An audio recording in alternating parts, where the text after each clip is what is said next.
সারির মধুমালতীর মালা। প্রথম সারি গেঁথে নিয়ে তারপর দ্বিতীয় সারি এইভাবে করতে হবে। তাহলে এরকম এইভাবে মালাটা হবে।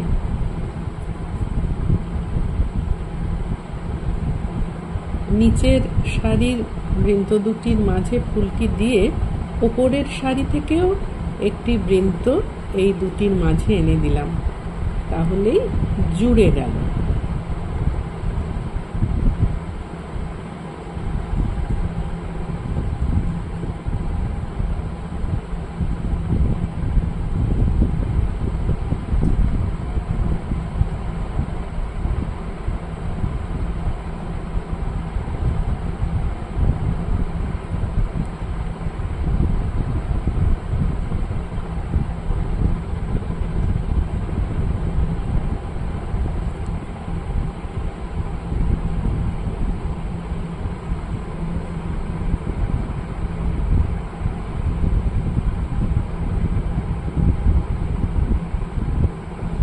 ওপরের শাড়ির বৃন্তটির আর কোনো কাজ নেই, সে শুধু এই দ্বিতীয় শাড়ির বুনটের মধ্যে এলো।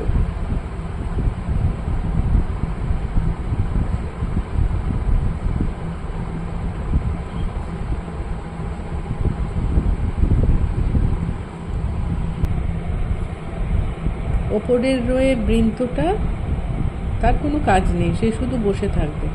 এই নিচের রোয়ের তিনটে বৃন্ত দিয়েই কিন্তু ওপরের মতো বিনুনিটা হয়ে চলেছে। এবার আস্তে আস্তে শেষের দিকে এসে গেছে মালা।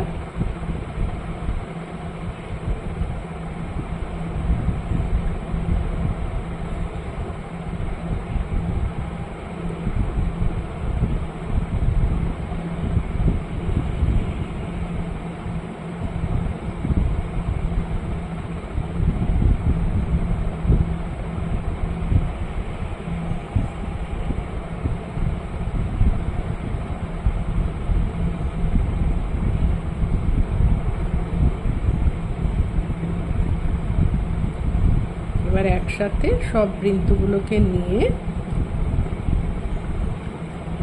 গেঁথ দিয়ে দিলাম।